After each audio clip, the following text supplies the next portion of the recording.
Here I have my particle emitter, and here I have my p-render. Now, after particle emitter, let me just simply add pChangeStyle. Very simple, right? We have our this particle over here. This particle region is this, and it's over here. In a particle change style, I'll select a region. Which region is that? Sphere. Okay, I'll select sphere. Bring this here, and instead of ignore region, I'll hit when intersecting region. Now, what does this do? If I'll play it, nothing will happen. Okay, so I have to bring these particles from my emitter to my change style region. Okay, so how will do that? With velocity. If I will increase my velocity, so they will go there, which we want, right? But still nothing is happening. It's going or passing through these pChangeStyle because we haven't changed our style in our pChangeStyle. You have to change it to something. Maybe if I'll choose blob, you can see what is happening. So instead of blob, what I'll choose is n-gon maybe, and reduce its size to something like this. Now you can see what is happening, and maybe change its color also. Otherwise, you guys won't understand that better. So as you can see, we have this orangish color over here. Now what is happening is this pEmittor is emitting the particles from its region, and when it is intersecting with this pChangeStyle's region, ChangeStyle is changing the style of the emitter's particles. Very simple. And you can even change it to maybe like DaVinci Resolve have its own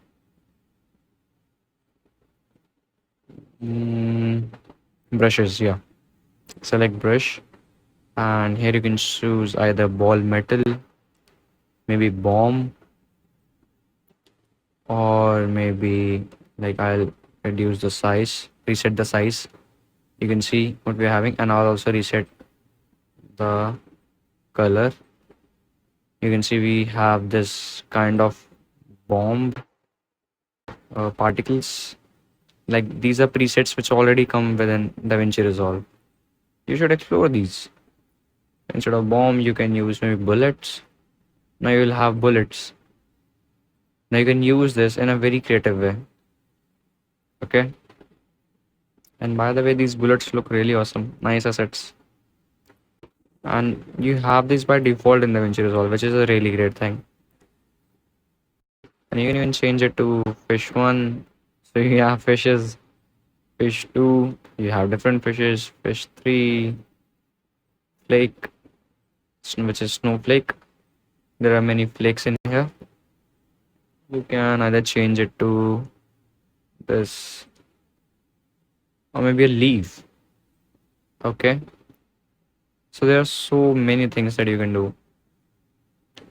This is line, basic line. You can do smileys, you can do stars, even input your own images with bitmap, or hit none, so that will not affect it. And let's see, form, default frame format, maybe custom. You can now change its aspect ratio. So whatever, you can play with these settings, but the basic concept is that whenever it will intersect, now I can change that setting also. I'll come to this pChangeStyle, and on this region, I'll change its region mode to when inside region. Now this will change it to particles whenever they will be intersecting, it will not affect it, but when they will intersect and be inside this region, then they will be transformed to a different style. And if I let when not intersecting region, then this will happen something like this, which is same as ignore region. When not inside region will be same. When entering region, okay. When leaving region, so you can play with this. If I'll increase my region size, so when they'll be leaving this region, you will have this kind of a change in the style. So these are different settings in this particle change style. Okay, you can even rotate it and change its pivot size also. So you can do so many things. And in style, you have these settings. These are all of the common settings which you have in every particles node, basically. Okay, so let's make something creative with it. Hey, hello everyone, and I'm again back with another one of this particle series that we are making, and this is the third episode of this series, and I have already made 2 episodes of that, and please go and check that out because I have done crazy stuff with particles. And I'll just bring a particle node over here by going to this effects and tools, and you can see that there are particles. I'll select obviously my, let's select from here, let's add pEmittor. You automatically get this media out node. Obviously I'll zoom in a little bit. This is fine. pEmittor and pRenderer and 3D renderer, and then a merge node, and at last our media out. And in this merge I will add this background so that it's black, and I'll swap it with Control T. So that's pretty much it for that. And next thing will be adding our pChangeStyle. So today I'll tell you pChangeStyle. And if you haven't watched those videos, please go and watch both of those videos because I have explained everything in detail about pBounce and pAvoid mode. Okay, so I'll just quickly take this pChangeStyle and add it. And what I'll do is also I'll add pBounce node. Let's use the knowledge which we already know. Okay, so in the previous video I told you about pBounce.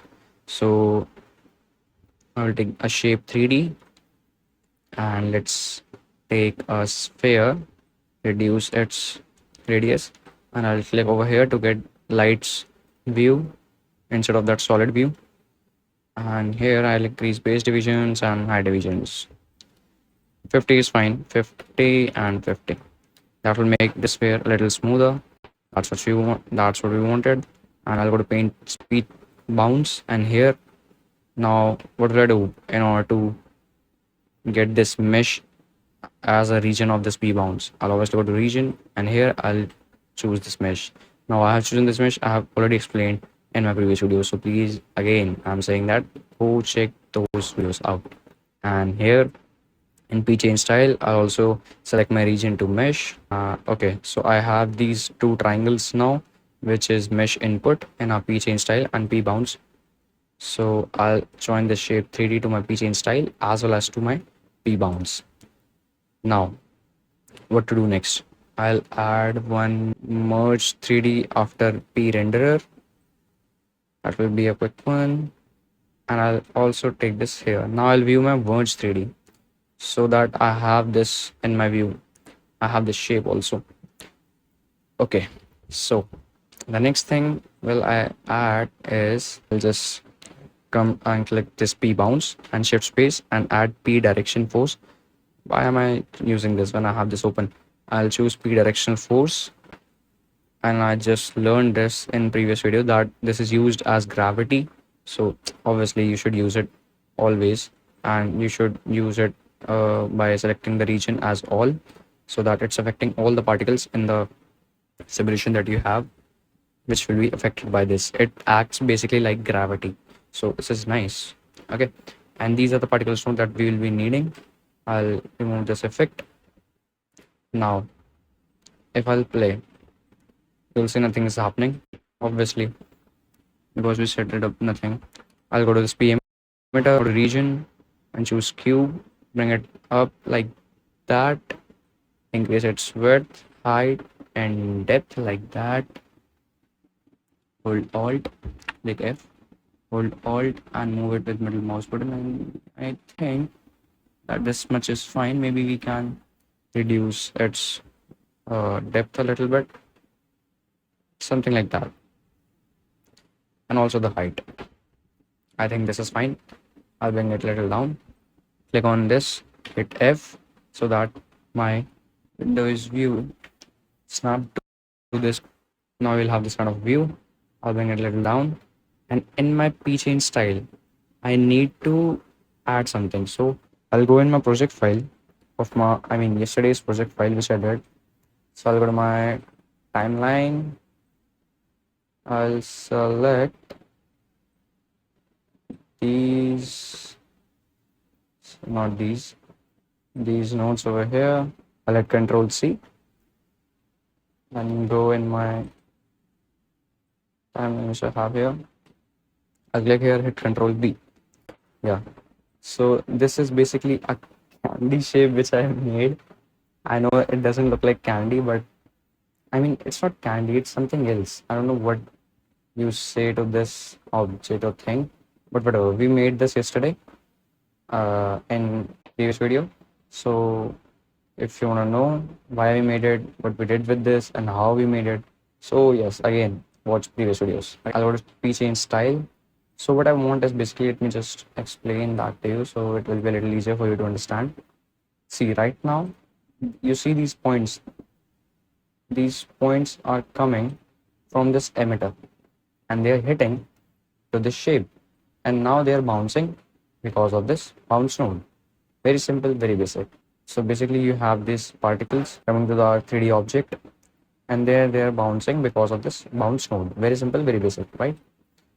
I'll just come here and reduce my elasticity, increase my roughness, increase my spin, increase my variance, so that we'll have a bounce. This is physically more accurate than that. Okay. But if you want to be that much accurate, you should not use this software for these kind of things. So the next thing which we'll do is, now again I'll hit this lights and shadows view.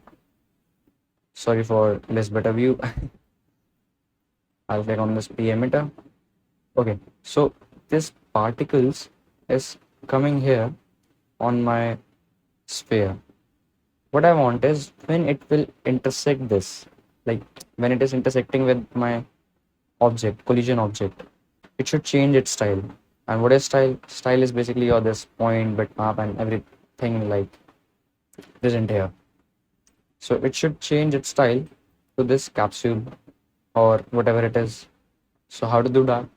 I go to pChangeStyle, here in style, change from style to point to bitmap, and obviously because of bitmap we get this little pink triangle which says style bitmap. Now we can take this, basically this is an image, we can take this and put it into the bitmap of pChangeStyle. Now because of that we have something like this. Now obviously it's not what we wanted, so how to change that? Come to pChangeStyle and here in region select when intersecting region.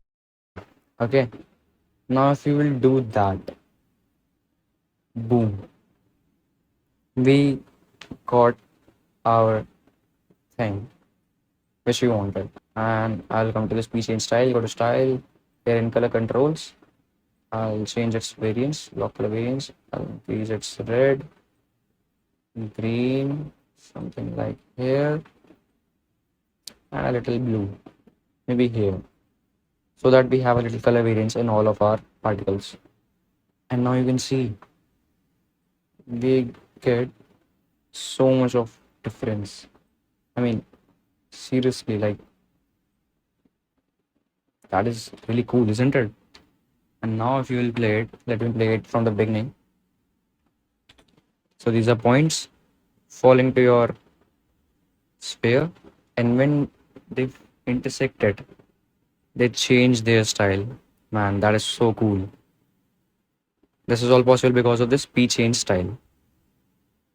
And it's a little bit laggy, since it is enable high quality motion blur, I'll uncheck this. I'll check auto proxy and proxy. And now if I'll play it, maybe it will be a little faster. No. Well, that's because you have put an image here. Whenever there is an image, it will load all the image. And images has size, and that size is collected, and it's been increased frame by frame because the particles are increasing as well. So that's why. But I think that this is it, and this is pChangeStyle, particle change style. And what we can do to make it a little bit more better is I'll come here and cook torrents, and let us give it a material. I'm gonna cook torrents and maybe give it material of like this maybe. Okay, let's give it a red material so that it should match like a little sense that it's doing all of this, because when it comes to here, I'll also come to the my transmittance and increase it to white. Go to my refractive index, change it to 3. Go to my roughness, reduce it down to 0.1, so that we have this kind of thing. Let's see what we are able to see on render 3D. I'll come here, enable lighting shadows, go to merge 3D, shift plus space bar, point light, put it here. Okay, so we need to change its position. Make it something like this. Change it to quadratic. Its decay rate to 10 if we can do that. Yeah, we can. So that is nice.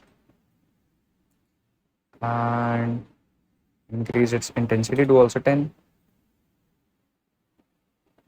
Let's increase its decay rate to 1000 if that's possible, and also its intensity to 1000 if that's possible.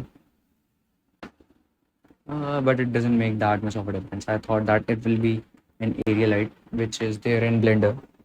Whenever there's decay, it will make it a little softer. So I thought that, but that didn't made that quite well, but whatever. Okay, so we have this. I'll add another point light. I'll copy this, then paste it, then add it. And let's see, we should put it somewhere around here. I'll make it dual viewer, make a media out, merge 3D here. I think that is looking really bad, but it's nice anyways. Okay, so let's add a camera. Change this camera to orthographic, use target. And what else can we do? Bring it a little back, maybe around here. Bring it above. Go to point light. On shadows, choose softness to constant and increase this constant softness. Do the same thing here. Constant softness. Hit Control S to save. And also increase that linear depth and non-transmitted materials. Same over here. And yeah, that's pretty much it. You can now add just lightings. Control C, Control V. Sorry. Control V. Add it to the merge 3D node. It's always so messed up whenever I add my lighting. Actually, my camera is rotated in the wrong direction. I'll just rotate that. Not that bright, but just a little. Again, copy this. Again, paste it. Just one more from the below, so that we have something there. Bring it a little closer. Now bring it down. Let's put it behind that. I think that looks great. And now if I'll bring it over here, I'm going to render 3D obviously and change it from software to OpenGL rendering. And from ZBuffer fast to accurate. Okay, instead of accurate, move it to ZBuffer fast. Again, change it to media out. And here in background, yeah, let's keep it as it is. Or you can even add a gradient, make it radial, make it white here instead of black here. And now make it something like this. Increase it, or instead of that, reduce it to maybe this gray and increase it. Or you can even add a color if you like that. Maybe something like red, not red because that will be too much. Let's add blue, dark blue. Whoa, that's very nice. Okay, something like that. Background maybe like this, so that we already have some vignette. And after that, you can add some After Effects, which means After Effects, not that software After Effects. After Effects mean you can add some effects after all of this. Let's increase its glow size to 15. Reduce the blend a little bit. After this, add soft glow and reduce its blend to 0 and increase its glow size to 15. Reduce its blend as well as its gain 1. And let's blend to something like this so that your image is a little bit softer. And yeah, camera. Okay, so we need to move our camera. I think this is pretty good frame. Yeah, that is nice. And what else can we do? Let's add prism blur. Reduce the blur strength to 0. Aberration strength to 1. Let's increase aberration distance to maybe something like oh, that's fair. I was thinking why it was not working. Well, that was not working because it was not added to the pipeline. So how will it work? So let's increase the distance to something like 0.13 is good. And let's do one thing. After this renderer, in this render, enable this Z channel. And after this, add this depth blur node. And in this depth blur, choose your focal plane. I'll choose something like this. And now use your Z scale to increase the bokeh. That is too much. I'll increase my blur size to 1.5. Is increasing depth of field works? I don't know. Blur in your renderer 3D by enabling this enable accumulation effects and doing all that stuff, but that will take really long. So I will not suggest doing that. Instead, enable your Z depth pass from this output channels and add this depth blur, reduce the blur to 1,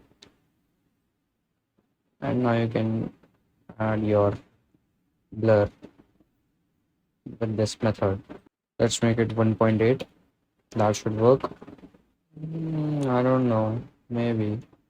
Let's again choose a sample. I don't think that it works that well. Okay, whatever, I'll not do that. I'll delete this depth blur node. I don't think it's adding any sort of value to my animation. And yeah, that's pretty much it for our developer. What one more thing you can add is aperture diffraction. And you can even add some film grain, but I don't think that film grain is looking nice in these videos or these stuff. And guys, again, I'm saying this that if you seriously want to do these kind of stuff, please don't use that software. It's not that advanced. Okay, and by advanced I mean seriously advanced. Like it's not doesn't have that standard. It has those tools that you this tool should be used just for creating, either storyboarding or maybe for your personal own use. So stuff like that. Not for creating some professional work or something like that. That's what I think. Because I can't see any sort of value by wasting your time in it, doing all the things. Just simply, I'm adding this grade by the way. Just simply use some 3D software, learn it, and use that instead of wasting your time in here doing this, doing that, and all of that thing. And after all of that, you can't even have an effect which looks good. So, like, what is in that? Why? Why do you do that? There is no fun in that. Okay, I'm adding this halation. On this halation, I'll increase strength, something like this. Okay, that's not looking that good. I'll reduce it. I'll click on my secondary glow, increase the strength, see where it is happening. Maybe I will decrease the strength of glow and also the strength of halation where it's happening. Let's see how that looks, how that turns out. Yeah, I think that is fine. You see that we get this ugly effect, so I'll decrease it. I don't want that. I don't want any ugliness to happen in this. I'll hit Control S to save. I'll go to my color page and here I'll remove my timeline and all of this. I don't know why I'm adding so much time in this. We are already done with our pChangeStyle effect, but still I'm doing so many things in order to make it just look good. And I know that it will not look good, but still, I don't know why. I'll add some contrast with the help of these curves. And by increasing this, decreasing this, hitting Control S to save, you know why. And I'll go to effects and maybe we can get something good here. Let's add another glow maybe. I'm adding so many glows. Change to soft light. Bring your threshold to 1 or 0. Does it look better now than this? Of course it does. And I'll also do one thing, and I'll go to my this background and change its color to better blue, because that blue was not looking. Yeah, this is looking good. And what else can we do? I don't think that. I mean, obviously there can be some things done to make your shot better, but I don't think that I am having anything in my mind right now to make this better, because it already have that vignette, so we don't need to add vignette also. Everything is there. I'll just do one thing. I'll go to Fusion. I'll hit Control S to save. I'll go to Deliver and then render it. Okay. So let's talk to you after doing a good render. And I have rendered it, and again there's a problem. Let me show you. So as you can see, we have this. It looks great. It has a good color grade. Everything is fine. But our point is not visible because of the film grain that we added, and also like there are many things, also the color grade which we added at the end. So I am thinking that I should change its bitmap, like I should change its style from point to bitmap. Let's add blob. That is looking far better. And change its size to something that we can see. Variance, yeah, That's it, see, and that will not even take more space. And if instead of this, if we had added this bitmap, that would make this effect very very heavy, and it will look same as blob. So I think this is good. What if we change its color a bit? Hit Control S, and now I'll give it a render. And now let's see how this will look. I'll click Z. Yeah, it is visible now. And now I'll give it a render, and let's see how it is looking. And boom, here we do have the render, and I think that it's looking really really good. It does look like little jittery maybe. Well, that's because of film grain, but I didn't mean jittery in that way. I mean jittery in like it's so old school. Like there's no good lighting, there's no good rendering. It's not that good, but whatever. We somehow got to know these particle settings, and yeah, that's it for today, I think. And I'll be bringing some more particle nodes videos and upcoming videos. This was part number 3 explaining particle change style to you guys. And if you haven't watched my previous videos, please do watch that. And if you are any how interested in color grading or motion graphics or any of these stuff, please watch my other tutorials also. I have all of them, and I'll provide the link in the description also. You can click on the link of the channel and you'll be directed to all the videos over there. And I highly request and recommend to watch all the videos. And in case you need any templates, so I'll provide the link also down below. And also, if you want this project file, I'll provide the link down in the description below of all of these things. Buy those templates, and that's what much it. I hope that you like this one, and if you really like this one, then please like the video, subscribe to the channel, and press the notification bell so that you never miss any upcoming videos. And this is me signing off from pChange Studios. Bye bye.